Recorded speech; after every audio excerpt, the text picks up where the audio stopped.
नमस्कार, आप देख रहे हैं दूरदर्शन किसान कार्यक्रम गांव किसान में आप सभी का स्वागत है। मैं हूं मोनालिसा। इस कार्यक्रम में हम आपके लिए कृषि और पशुपालन से जुड़ी हुई ऐसी अहम जानकारियां लेकर आते हैं जिसका लाभ उठाते हुए आप अच्छा उत्पादन हासिल कर सकते हैं। इसके साथ ही हम आपको मिलवाते हैं एक सफल किसान से। आज इस कार्यक्रम में जहाँ बात होगी फूलों की खेती के बारे में, तो वहीं बताएंगे खुरपका मुंहपका रोग नियंत्रण के बारे में और साथ ही मिलवाएंगे एक कामयाब किसान रंजीत सिंह से। तो आइए शुरू करते हैं आज का ये कार्यक्रम।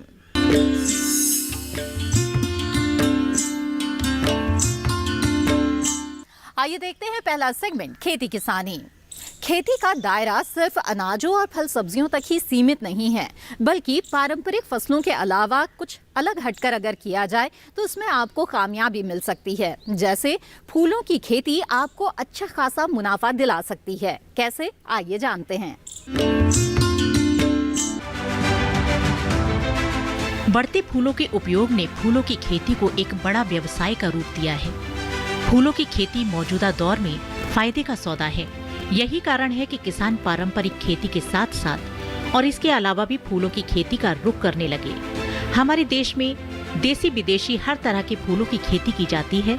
हालांकि पहले सिर्फ 3000 हेक्टेयर क्षेत्र में ही फूल उगाए जाते थे, लेकिन अब दायरा बढ़कर 3 लाख हेक्टेयर हो चुका है। ये बढ़ा हुआ आंकड़ा बताता है कि किसान फूलों की खेती में खासी दिलचस्पी ले रहे हैं। हालांकि इस ओर सरकार के प्रयास भी काफी कारगर साबित हुए हैं, जिसमें सबसे अहम रोल है एकीकृत बागवानी विकास मिशन का। एकीकृत बागवानी विकास मिशन का किसानों को ज्यादा से ज्यादा लाभ मिल सके, इसके लिए किस क्षेत्र में कौन सी फसल बेहतर ढंग से ली जा सकती है, इसके संबंध में किसानों को जानकारी तो दी ही जाती है, साथ ही प्रशिक्षण भी दिया जाता है, जिसमें किसान या बागवान कम से कम खर्च और सीमित संसाधन में बेहतर उपज पा सकें। प्रशिक्षण में किसानों को प्रचलित फसलों से हटकर खेती करना सिखाया जाता है, जिसमें तकनीकी जानकारी के साथ साथ क्षेत्र विशेष के हिसाब से छोटी से छोटी जानकारी दी जाती है। इस योजना के क्रियान्वयन के बाद भारत में सब्जी, फलों और फूलों के उत्पादन के साथ ही निर्यात का दायरा भी काफी बढ़ा है। यदि हम फूलों के क्षेत्रफल की बात करें और यदि हम पिछले एक 40-50 वर्षों पुरानी बात करते हैं तो कभी फूलों के अंदर 3000 हेक्टेयर क्षेत्रफल था, जो कि आज बढ़कर लगभग 3 लाख हेक्टेयर पर पहुंच चुका है।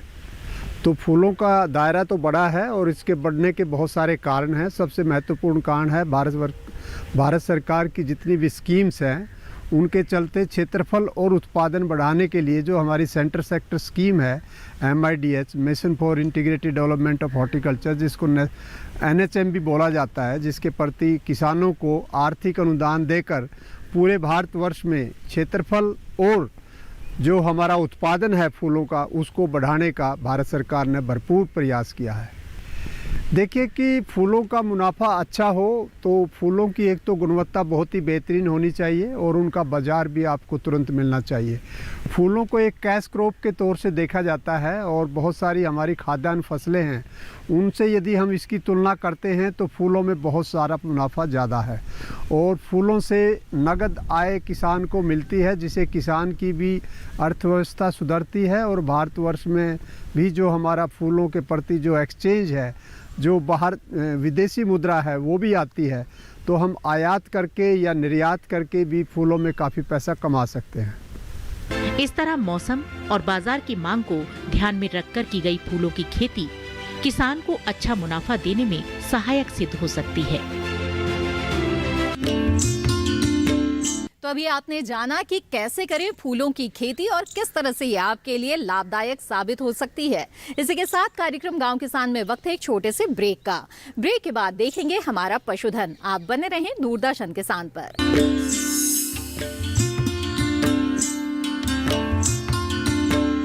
मुझे जॉब छोड़ा फिर भी सो कूल। ब्रो, नए चैलेंजेस नए मौके लाते हैं। अच्छा, सीरियसली राहुल, मेरा पूरा घर now it's an online retail store. देख, वाओ, लेकिन पैसे? कुछ साल पहले दिवाली बोनस को इन्वेस्ट किया था और अब तो है LIC का यूलिप प्लान निवेश प्लस। एक बार इन्वेस्ट करो, इंश्योरेंस से सुरक्षा का लाभ और मार्केट की बढ़त का फायदा दोनों पाओ। 1 sec Rahul. Madam, you are double cool.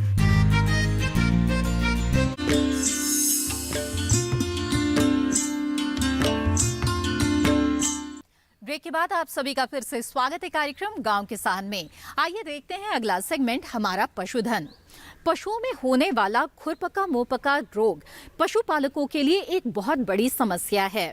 सरकार भी इसे नियंत्रित करने के लिए टीकाकरण कार्यक्रम चला रही है। आइए आज हमारा पशुधन सेगमेंट में विस्तार से जानते हैं खुरपका मुंहपका रोग नियंत्रण के बारे में।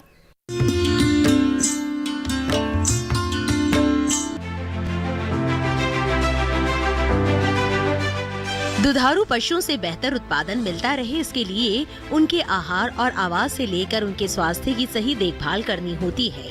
इसीलिए पशुपालक समय समय पर पशुओं के स्वास्थ्य का अवलोकन करते रहते हैं। पशुधन की हानि से बचने के लिए पशुओं का विभिन्न बीमारियों के लिए टीकाकरण किया जाना बेहद जरूरी है।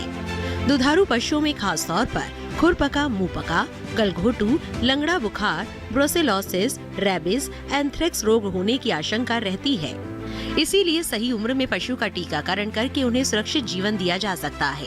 जैसे खुरपका की पहली खुराक पशु के 4 माह का होने पर, गलघोटू की 6 माह या अधिक पर, लंगड़ा बुखार के लिए 6 माह या अधिक पर, थाइलेरियोसिस के लिए 3 माह या अधिक पर। हमारे देश में बीमारियों के नियंत्रण के लिए सरकार योजनाएं भी चला रही है, जिसके तहत पशुओं का मुफ्त टीकाकरण कराया जाता है। आमतौर पर पशुओं में FMD यानी खुरपका मुंहपका बीमारी से काफी नुकसान देखे गए हैं। अभी तक करीब 17 करोड़ से अधिक पशुओं का टीकाकरण कराया जा चुका है। माननीय प्रधानमंत्री जी ने सितंबर 2019 में खुरपका और मुंहपका रोग और ब्रुसेलोसिस के नियंत्रण के लिए 13,343 करोड़ रुपए के परिव्यय के साथ अगले 5 वर्षों यानी 2019-20 से 2023-24 तक के लिए ये कार्यक्रम शुरू किया गया है, जिसका सीधा सा उद्देश्य पशु की सुरक्षा और पशुपालकों को पशुधन हानि से बचाना है। कैसे और कब कराए अपने पशु का टीकाकरण, और कभी कभी सही समय पर टीकाकरण ना हो पाए और पशु रोग से ग्रसित हो जाए तो पशुपालकों को किन बातों का ध्यान रखना चाहिए, जानने के लिए चर्चा की हमारी संवाददाता सुनैना सरकार ने प्रधान वैज्ञानिक डॉक्टर JPS डबास से। नमस्कार, दूरदर्शन किसान में आप सभी का स्वागत है। मैं हूं आपके साथ सुनैना सरकार। आज हमारे साथ मौजूद हैं डॉक्टर JPS डबास, अध्यक्ष कटाट पूसा संस्था से। सर, बहुत बहुत स्वागत है आपका हमारे कार्यक्रम। धन्यवाद। सर, आज के समय में सबसे बड़ी समस्या है FMD की, फुट एंड माउथ डिसीज़। तो इससे बचने के लिए हमारे पशुपालकों को क्या करना चाहिए? आपने बिल्कुल ठीक कहा। इस समय जो मुंहपका और खुरपका रोग जो हैं, ये पशुपालकों को काफ़ी तंग करते हैं, काफ़ी नुकसान पहुँचाते हैं। ये बीमारी एक विषाणु रोग से विषाणुजनित बीमारी है। जैसे विषाणुजनित बीमारी होने के कारण इसका कोई भी बीमारी होने के बाद सीधा उपचार नहीं है, यानी कि पशु अपने स्वतः ठीक होता है। हमें केवल जो उसके सिम्टम आए हैं उन सिम्टमों का इलाज करते हैं, बल्कि बीमारी का इलाज हम सीधा नहीं कर पाते हैं। और जब मुंहपका और खुरपका हो जाता है, उससे पशु ना तो ठीक से खा पाता है और ना ही ठीक से वो कोई हजम कर पाता है, जिसकी वजह से अगर दुधारू पशु तो उनका उत्पादन काफ़ी कम हो जाता है और पशुओं की जो ग्रोथ है, बढ़वार है, वो भी रुक जाती है और पशु जो है काफ़ी परेशान हो जाते हैं, कमजोरी भी आ जाती है। तो इसके लिए जो सबसे अच्छी बात ये है कि हमारे पशुपालकों को समय रहते इसका टीका लगवा लेना चाहिए। इसका जो टीका पूरे देश में भारत सरकार की तरफ से राज्य सरकार के माध्यम से टीका दिया जाता है। 2 बार दिया जाता है, एक तो फरवरी के आसपास और एक अक्टूबर-नवंबर के आसपास।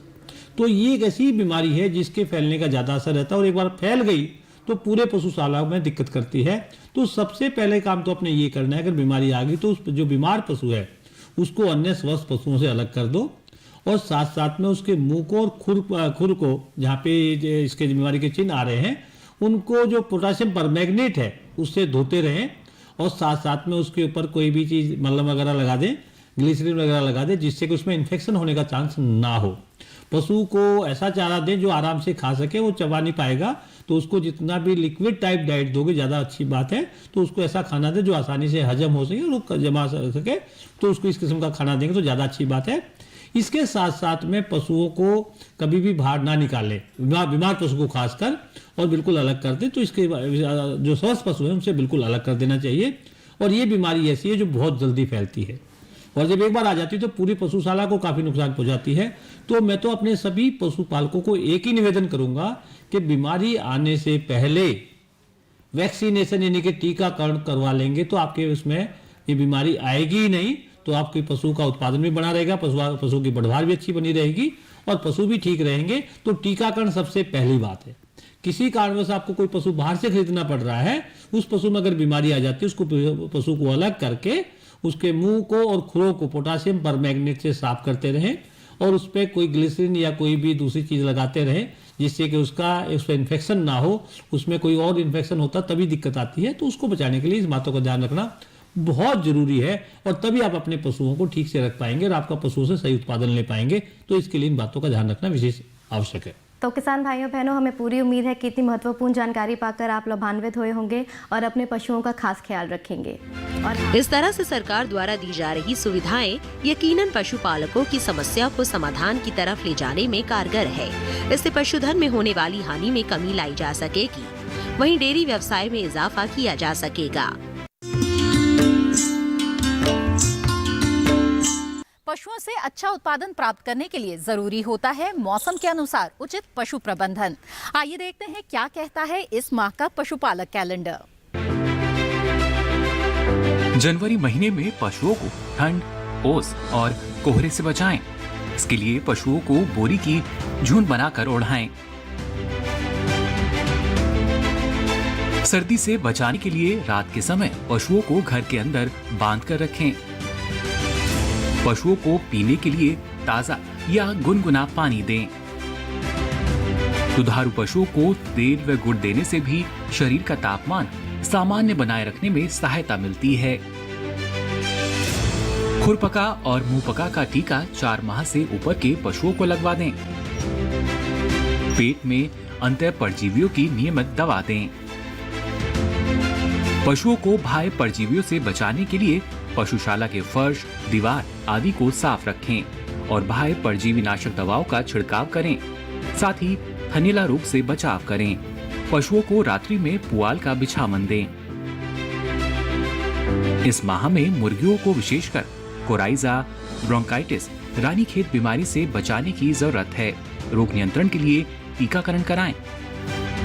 हरे चारे के लिए जिन किसानों ने बरसीम की खेती की है वो 20 से 30 दिन और जुलाई महीने में 20 से 22 दिन के अंतराल पर आवश्यकता अनुसार सिंचाई करते रहें। अफारा रोग से बचाव करें। ज्यादा बरसीम खाने से इस माह में अक्सर ये बीमारी होने की आशंका बनी रहती है।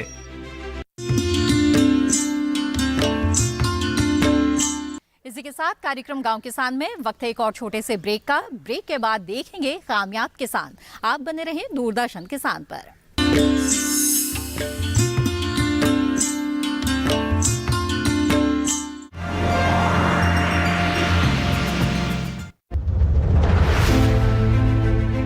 गांव किसानों के लिए क्या होगी सौगात? पशु और मछली पालकों को भी उम्मीदें हैं तमाम। क्या सबकी उम्मीदें होंगी पूरी? क्या रहेगा इस बार बजट में खास?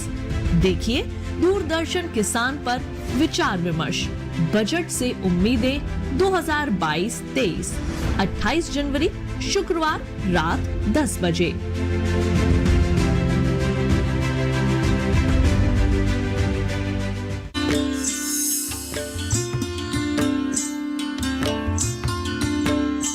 ब्रेक के बाद आप सभी का फिर से स्वागत है कार्यक्रम गांव किसान में। खेती में नए प्रयोग आपको सफलता की सीढ़ी तक ले जा सकते हैं। हमारे आज के कामयाब किसान जीरो बजट खेती को अपनाकर अपनी और अपने खेत की सेहत संभाल रहे हैं। कैसे, आइए देखते हैं। जैविक खेती करने की पहली सीढ़ी पशुपालन है, क्योंकि पशुओं से मिलने वाले गोबर और गौमूत्र से ही जैविक खाद और कीटनाशक बनाए जाते हैं। यही वजह है कि ज्यादातर किसान पशुपालन करते हैं, या ये कहें कि ज्यादातर पशुपालक जैविक खेती करने लगे हैं। यही वजह है कि राजस्थान की धरती को उपजाऊ बनाने में पशुओं का विशेष योगदान है। इस महत्वपूर्ण बात को किसान तेजी से अपना रहे हैं और जैविक खेती से भरपूर पैदावार ले रहे हैं। ऐसे ही एक किसान हैं रंजीत सिंह, जो गौ पालन के साथ कृषि में भी लाभ कमा रहे हैं। कैसे, आइए जानते हैं। गाय को दुलार कर रहे हैं ये है किसान रंजीत सिंह।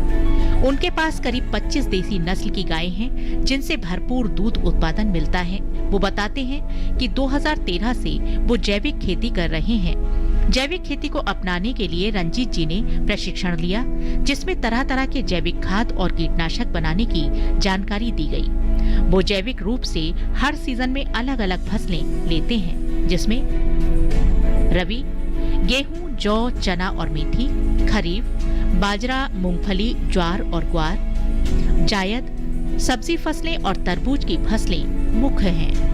वो बताते हैं कि राजस्थान में पानी की समस्या से निजात पाने के लिए वो फव्वारा और ड्रिप सिंचाई विधि का प्रयोग करते हैं। इन विधियों से फसलों को पर्याप्त पानी भी मिल जाता है और भरपूर पैदावार भी मिलती है।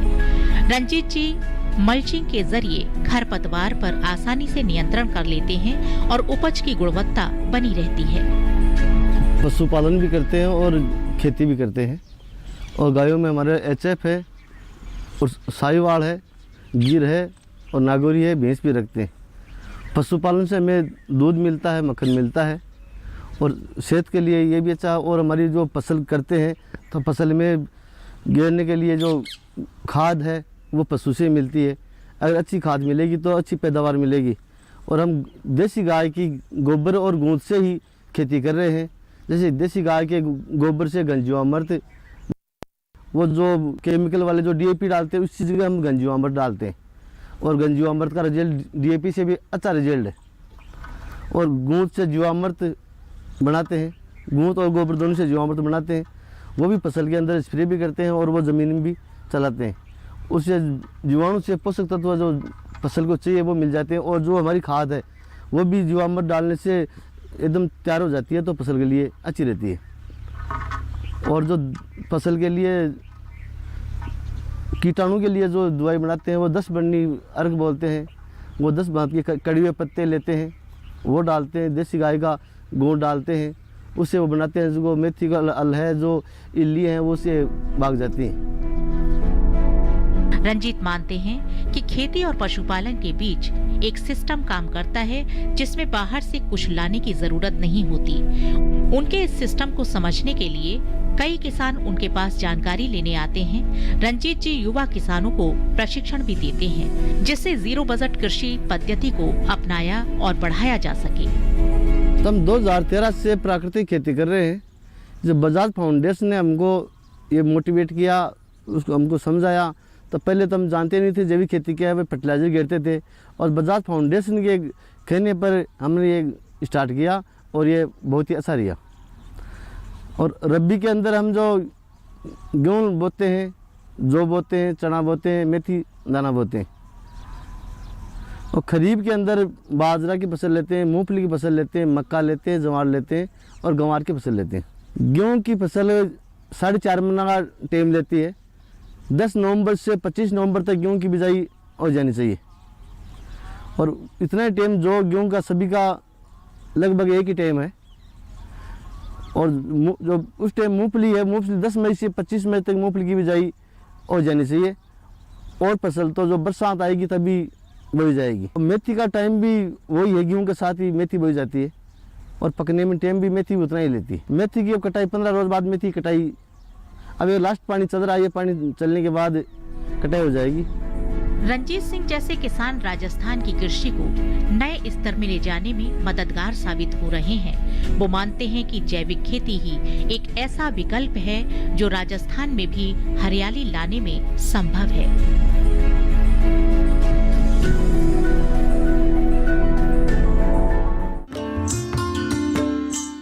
कार्यक्रम गांव किसान की आज की कड़ी में बस इतना ही। टीवी स्क्रीन पर दिखाए जा रहे QR कोड को स्कैन करके आप दूरदर्शन किसान के YouTube चैनल से जुड़ सकते हैं और इस कार्यक्रम को दोबारा देख सकते हैं। फिलहाल मुझे दीजिए इजाजत। आप बने रहें दूरदर्शन किसान पर। नमस्कार।